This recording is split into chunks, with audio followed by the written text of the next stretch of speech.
오늘 말씀의 제목 한번 따라해 보실까요? 포기하지 않으시는 하나님.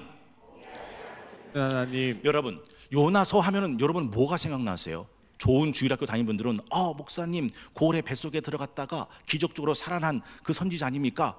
재미난 성경 기억하실 분도 계실 겁니다. 물론 요나서는 참 재미난 성경입니다. 그런데 요나서 속엔 하나님이 어떤 분이신지를 다른 어떤 성경보다 가장 깊이, 가장 확실하게 나타내 보여주는 성경 중에 성경이다라는 거죠. 왜요? 하나님은 절대 결단코 포기하지 않으시는 분입니다. 여러분, 김창훈 교수님이 이런 말을 한 적이 있어요. 사람이 뭘 쓰다가 처음에는 잘 쓰는데 낡아지면 어떻게 하죠? 물건을 버리죠. 근데 아무리 낡아지고 아무리 고장이 나도 버리지 않는 물건이 있대요. 어떤 물건을 버리지 않을까요? 귀한 물건. 버리지 않고 고쳐 쓴답니다. 다시 쓴답니다. 우리가 사람을 사귀다가 그 사람한테 실망하면 그 사람을 버리는 경우가 있잖아요. 왜요? 귀하다고 생각하지 않기 때문입니다. 그 사람에게 실망했다고 해서 그 사람을 버리지 않는 것은, 버릴 수 없는 것은 그 사람이 얼마나 귀한 사람인지를 알면 절대 그럴 수 없다라는 거죠. 여러분, 니느웨는 악독이 목구멍까지 찼습니다. 그런데 하나님께서 그 니느웨를 버리지 않으셨습니다. 2절에 보니까 너는 일어나 저 큰 성읍 니느웨로 가서 그것을 향하여 외치라. 그 악독이 내 앞에 상달되었습니다. 여러분 보세요. 하나님은 죄를 심판하신 분이니까, 아니 니느웨가 악독이 가득 찼으면, 변속관에 똥 찼으면 똥 퍼내는, 심판해버리면 그만인데 왜 요나에게 저 큰 성읍 니느웨가 악독이 가득 찼으니 가서 외치라 라고 말씀하실까요? 버리지 않으시겠다는 뜻입니다. 고쳐 쓰시겠다는 뜻입니다. 다시 살려내시겠다라는 뜻입니다. 니느웨를 포기하지 않으시는 하나님 느껴지시는지요? 또 사실 요나가 하나님의 선지자였지만 선지자스럽지가 못했어요. 일부 때 제가 요나를 산불이라고 불렀거든요. 불순종, 불성실, 불평덩어리, 이게 요나 선지자의 선지자 인격입니다. 그런데 하나님이 그 불순종하고 불성실하고 그 불평덩어리인 요나를 너 못 쓰겠다 버리지 않고 그를 고쳐 다시 끝내 마침내 느느웨를 살리는 선지자로 쓰시더라라는 거죠. 하나님은 어떤 분이실까요? 상한 갈 때 꺾지 않습니다. 하나님 어떤 분이실까요? 꺼져가는 심지 절대 끄지 않습니다. 여러분, 우리는 죄 가운데 있는 죄인들입니다. 아니, 온전하지 못합니다. 그러나 잊지는 마십시오. 하나님은 그런 우리를 절대 포기하지 않으신다라는 거죠. 여러분, 이사야 6장에 보면 하나님의 부름을 받는 이사야가 나옵니다. 이사야 6장에는 하나님의 영광스러운 보좌를 본 이사야와 하나님의 음성을 들은 이사야가 등장해요. 여러분, 성경 이사야 6장 8절 보면 하나님의 목소리를 들었는데 내가 누구를 보내며 누가 우리를 위하여 갈꼬. 보세요. 하나님은 지금 이스라엘을 건지실 생각이거든요. 구원하실 생각이거든요. 회복하실 생각이거든요. 근데 이 일을 하나님이 혼자 하지 않고 가만히 있어봐. 내가 누구를 보낼까? 가만히 있어봐. 누가 우리를 위해 갈까? 이게 하나님이 찾으시는 동역자의 모습이었다라는 거죠. 그러니 니느웨를 살리기 위해서 하나님은 혼자 일하지 않으시고 이 일을 함께할 동역자를 부르셨는데 그 사람이 요나였다라는 거예요. 오늘 보면 1절, 여호와의 말씀이 아미떼 아들 요나에게 임하니라. 이르시되 너는 일어나 저 큰 성읍 니느웨로 가서 그것을 향하여 외치라. 요나야 일어나라. 요나야 들어가라. 요나야 가서 외쳐라. 왜요? 니느웨를 살려야 되니까. 사실 이게 하나님의 패턴이에요.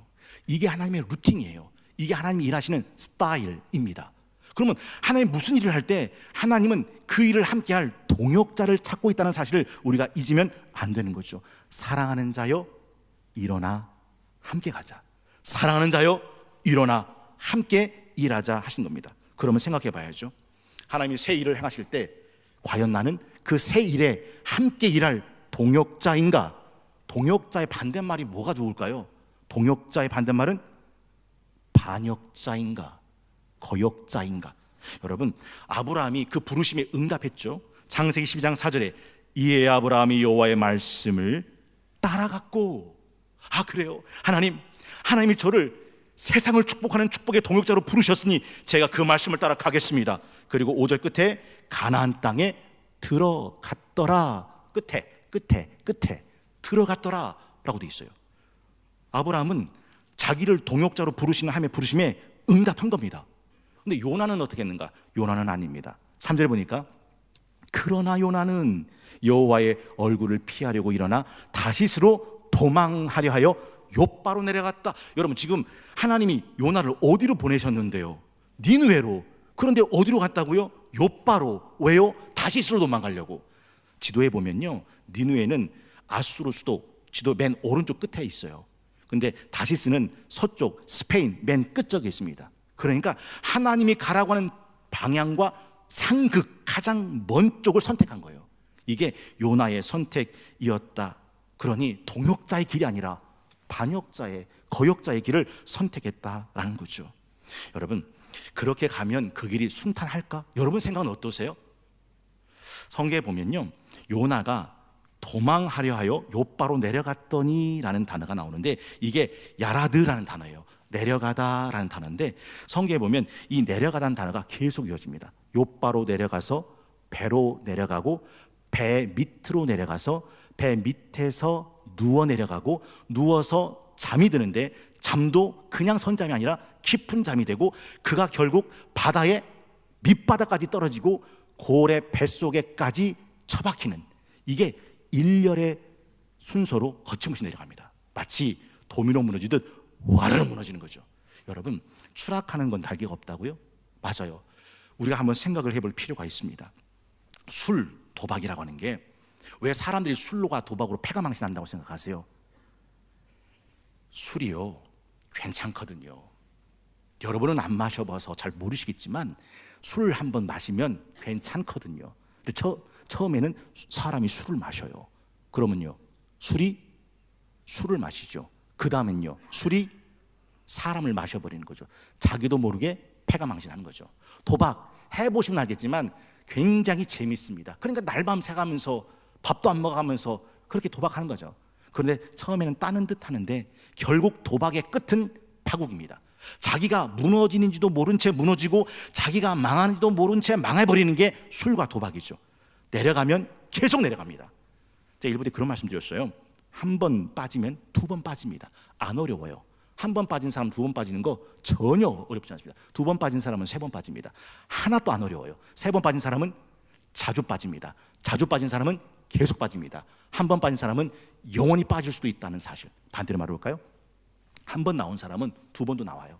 두 번 나온 사람은 세 번도 나와요. 세 번 나온 사람은 계속 나와요. 계속 나온 사람은 잘 나와요.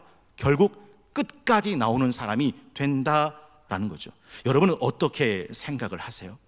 지금 이 요나가 밑바닥으로 떨어지는 이 모습이 혹 내 인생과 내 신앙에 추락하는 모습은 아니냐 하는 것이죠. 두 번째가 하나님은 만물의 주권자가 되시는 분이시라는 사실입니다. 여러분, 주권자라는 단어를 쓰면 어떤 단어가 생각나세요? 주권자는 영화 감독, 연출자라는 거죠. 사실 요나서의 주인공은 누굴까요? 요나 아닙니까? 요나 아닙니다. 요나서의 주인공은 하나님이세요. 왜냐하면 요나를 니누에게 가라고 명하신 분이 하나님이시고, 요나가 다시수 내려가는 배를 탈 때 광풍을 불어 일으키신 분도 하나님이시고, 그 광풍으로 큰 풍랑을 일게 하신 분도 하나님이시고, 배 밑창에 자고 있을 때 요나의 정체를 드러내게 하시는 제비 뽑기를 했을 때 그 제비가 꽁꽁 숨어있던 요나를 들통나게 만든 것도 하나님이시고, 배 밑에서 자고 있는 요나를 바다 밑창에 떨어져 그 요나를 물고기가 집어 삼키게 하신 분도 하나님이시고, 그 물고기가 육지로 요나를 뱉어내게 하신 분도 하나님이시고, 처음부터 끝까지 다 하나님이십니다. 니누에는 하나님이 심판하신다고 하셨는데 우리 읽어봐서 알잖아요. 하나님이 니누에를 심판합니까? 그 심판을 철회하십니까? 철회하죠. 이 모든 것들을 하나님이 주권적으로 일하고 계시다라는 거죠. 그런데 요나는 굉장히 불순종한 사람이었어요. 요나의 인품이, 성품이, 캐릭터가 그렇습니다. 하나님의 얼굴을 피하여 다시스로 도망가고 욥바로 내려가죠. 꼭 청개구리 같아요. 여러분, 왜 니느웨로 안 갔을까요? 물론 여러 가지 이유가 있을 수 있어요. 그런데 니누에로 가기 싫었던 거예요. 니누에는 어떤 나라냐면 우리식으로 말하면 우리의 평생 원수인 일본과 같은 나라예요. 그리고 동경과 같은 수도입니다. 그런데 그 동경 일본을 하나님이 회복시키시고 구원하시고 살리신다고 말씀하시니 그게 싫은 거예요. 그것이 요나가 불순종한 이유였다라는 거죠. 두 번째, 어쩔 수 없이 매를 좀 맞았더니 요나가 사흘길을 가야 되는 그곳을 어쩔 수 없이 울며 겨자 먹기로 전도를 하는데 하루길로 끝나버립니다. 그게 3장 3절에 보면 사흘 동안 걸을 만큼 큰 성읍이었는데 4절에 보니까 요나가 성읍에 들어가긴 들어가는데 하루 동안만 다니며 외칠 뿐이었다라고 돼 있어요. 여러분, 사흘 길을 다녀야 되는데 왜 하루만 외치고 끝나버렸을까요? 자기가 외치는 메시지를 듣고 돌이켜 회개하고 회복하고 구원받는 일이 없도록. 이건 흡사 이런 거 아닐까요? 예전에 게임을 할 때 손수건 돌리기 있잖아요. 뺑 돌로 앉아놓고서 조개 껍질 묶고 이게 노래를 하면 술래가 손수건을 가지고 뱅글뱅글 돌다가 누군가의 뒷자리에다 살포시 놓는데 알아채게 놓습니까? 알지 못하게 놓습니까? 알지 못하게 놓죠. 왜 알지 못하게 놓습니까? 그래야 잡았다 하고서 순례를 삼을 수 있으니까. 지금 하나님이 어쩔 수 없이 가서 전하라고 하니까 전하긴 전하는데 전화 이 드는 거 갖고서 돌이켜 회개하면 안 되니까 돌이켜 회개하지 못하도록 사흘 길을 다 걷지 않고 하루만 듣고 망하라는 마음으로 전하고 말았다. 이게 불성실의 모습이죠. 근데 참 신기한 게 뭐냐면, 야, 되는 사람은 되는 거라고 그렇게 전한 이 한마디 말 듣고 니느웨가 완전히 돌이켜요. 세상에. 여러분, 일주일을 금식하고 말씀을 선포해도 강팍해서 씨알도 안 맥히는 사람은 뭐며 40이면 망합니다 라는 이 한마디 듣고 돌이키는 사람은 뭘까? 하여튼 이 니느웨 사람들이 왕복을 벗고 베옷을 입고 재를 뒤집어 쓰고 금식하고 물도 먹지 않고 소떼 양떼 모두에게 금식령을 선포하고서 하나님 앞에 회개했더니 하나님께서 그래, 내가 너에게 돌이키를 재앙을 내리지 않으리라 하고서 회복시켜줘요. 그러니 니느웨가 산 겁니다. 놀라운 건 뭔지 아세요? 이 일 때문에 요나가 매우 분노하며 실망합니다. 4장 1절에 보면 그가 매우 분노했다라고 되어 있습니다. 그리고 차라리 니느웨 사는 꼴 보느니 확 죽어버리겠다. 하나님, 나 여기서 죽을랍니다. 나 이꼴 저꼴 안 봅니다. 내 원수 니느웨 사람들이 다 산다는 게 나 차라리 죽여주십시오 라고 했더라라는 것이죠. 하나님은요 이런 분이세요. 신실하고 성실하기 짝이 없으세요.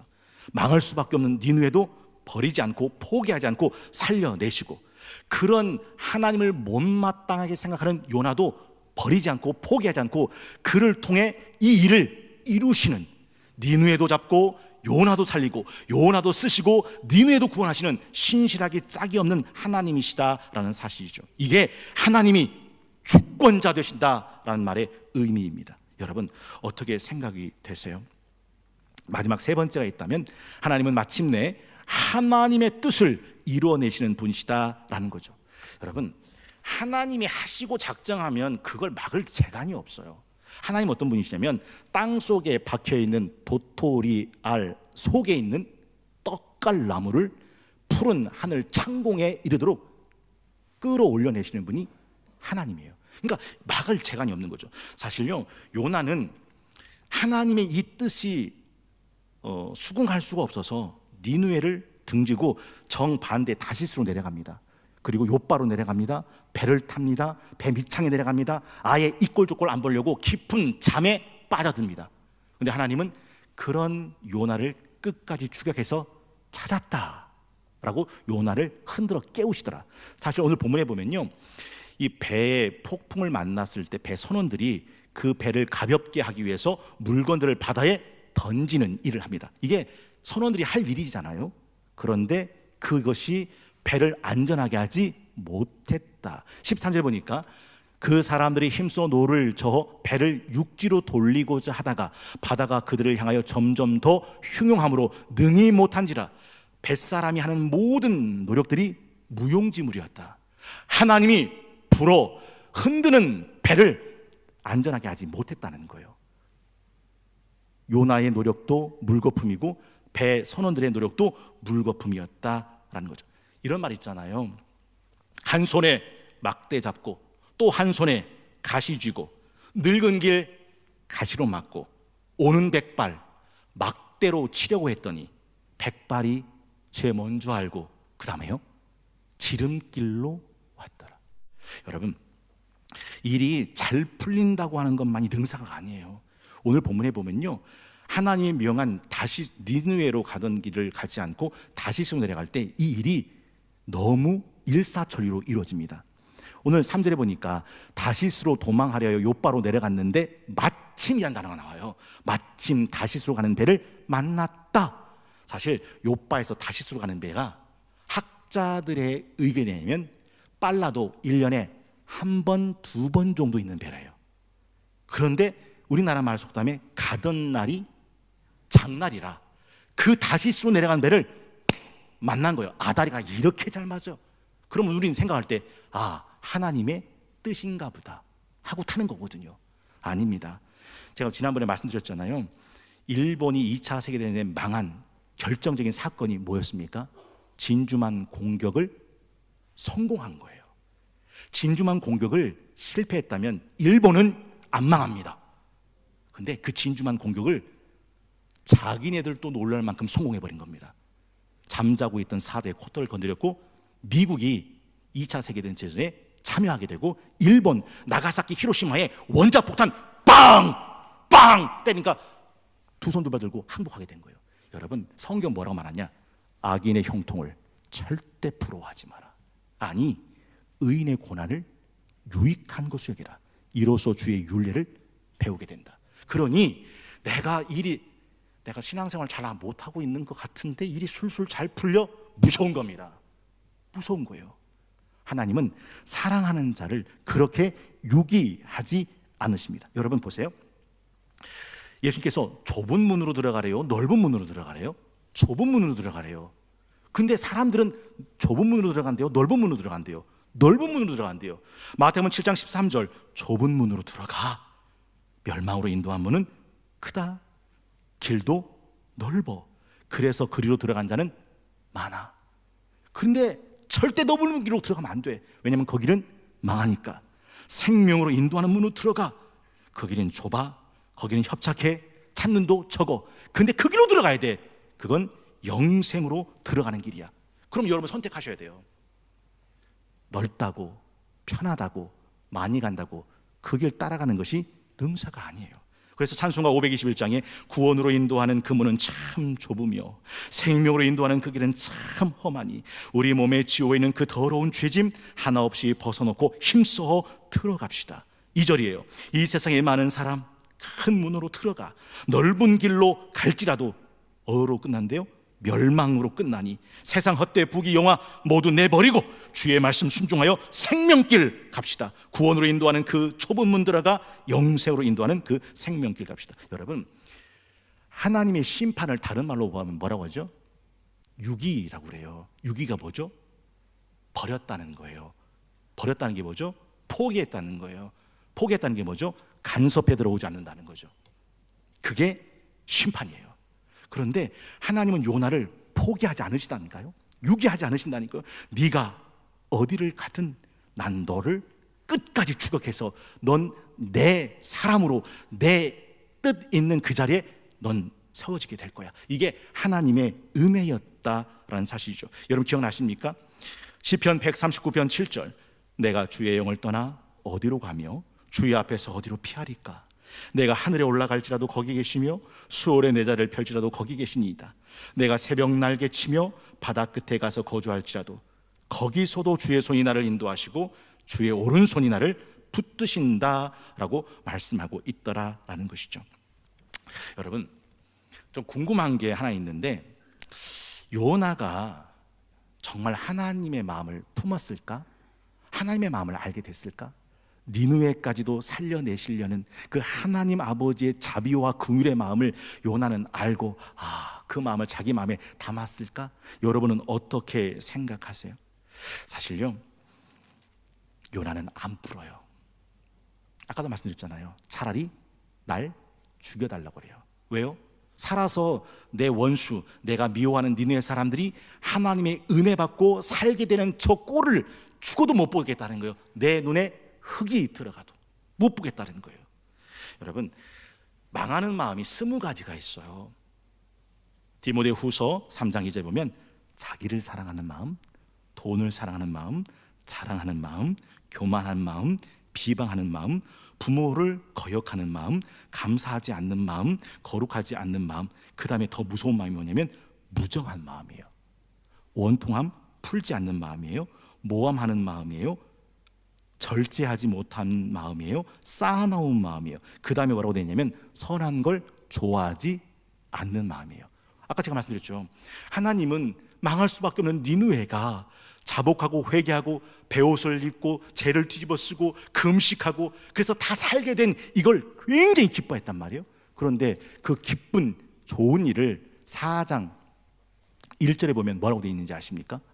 요나가 매우 싫어하고 성내며. 4장 1절 요나가 매우 싫어하고 성내며. 여러분 한번 생각해 보세요. 아니 죽을 니느웨가 살았는데 그게 왜 분하고 성내고 싫어할 일이 될까요? 아까 말씀드렸잖아요. 망하는 사람의 마음 20가지 중에 무정한 마음, 절제하지 못한 마음, 마음의 분을 풀지 않는 마음, 선한 걸 싫어하는 마음. 여러분이 뭔가를 싫어할 때 물으셔야 돼요. 하나님도 그걸 싫어하는 건지, 하나님은 그걸 좋아하시는 일인지. 하나님이 좋아하는 걸 내가 싫어하고 있다, 이건 망하는 마음을 내가 가진 거예요. 요나가 그런 마음을 가졌다라는 것이죠. 망하는 사람의 공통적인 특징이 뭔지 아세요? 끝까지 고집 풀지 않는다는 겁니다. 로마서 2장 5절 말씀, 다만 내 고집과 회개하지 아니한 마음을 따라 진노의 날. 다시 한번요. 다만 내 고집과 회개하지 아니한 마음을 따라 진노의 날, 곧 하나님의 의로우신 심판이 나타난 그날에 이 말 진노 네게 쌓는다. 뭐가요? 고집과 절대 죽으면 죽었지 아닌 건 아니요, 회개하지 않는 마음. 3월 5일 요나서 속에 기록 올린 하나님을 아는 지식 첫 번째 말씀을 나눴어요. 여러분 하나님의 마음이 느껴지세요? 모든 사람이 구원을 받고 진리를 아는 데 이르기를 원하시는 그 마음. 근데 요나는 니느웨는 망해라, 니느웨는 심판받아라, 그것이 요나의 마음이었다라는 것이죠. 하나님은 살리기를 원하는데 하나님의 선지자라고 하는 요나는 죽게 되길 원했어요. 이걸 한마디로 뭐라고 그러죠? 동상이몽. 하나님 마음과 하나님의 선지자 요나의 마음이 다른 마음이에요. 여러분 이게 요나만 그럴까요? 아닙니다. 굉장히 많은 사람들이 이런 다른 마음을 품고 신앙 생활을 해요. 하나님이 진짜 우리에게 원하시는 마음은 어떤 마음일까요? 가슴마다 구령의 열정이 파도치는 마음일 것이고, 하나님의 뜻을 품고 간직한 하늘로 뻗어오르는 푸른 창공의 마음일 것이고, 죽어가는 한 영혼도 포기하지 않고 건져내고자 하는 화산같이 뜨거운 마음일 것이고, 나와 생각이 다르고 나와 색깔이 다르고 나와 견해가 다른 사람일지라도 그 사람을 다 받아주고 품어주는 넓은 대지같이 푸르고 넓은 마음을 원하신다라는 거죠. 이게 하나님의 마음을 품을 수 있는 마음이에요. 여러분 좁아 터진 마음으로는 절대 하나님이 하실 새 마음을 담아낼 재간이 없어요. 그래서 성경은 말합니다. 내 마음을 넓혀라. 하나님은 어떤 분이십니까? 세상 모든 민족이 구원을 얻기까지 쉬지 않으시는 하나님이에요. 그런데 좁아 터진 요나는 그 마음을 못 담아낸 거예요. 이제 우리 차례거든요. 과연 우리 송동기는 담아낼 수 있을까? 이젠 내 차례거든요. 과연 나는 이 마음을 담아낼 수 있을까? 여러분 어떻게 생각하세요? 물이 바다 덮음같이 이 찬양 부르면서 하나님, 물이 바다 덮음같이 온 세상을 구원하시고 축복하시는 하나님의 마음이 우리 송동교회 가운데 담아지기를 원합니다 하는 마음으로 이 찬양 함께 나누겠습니다.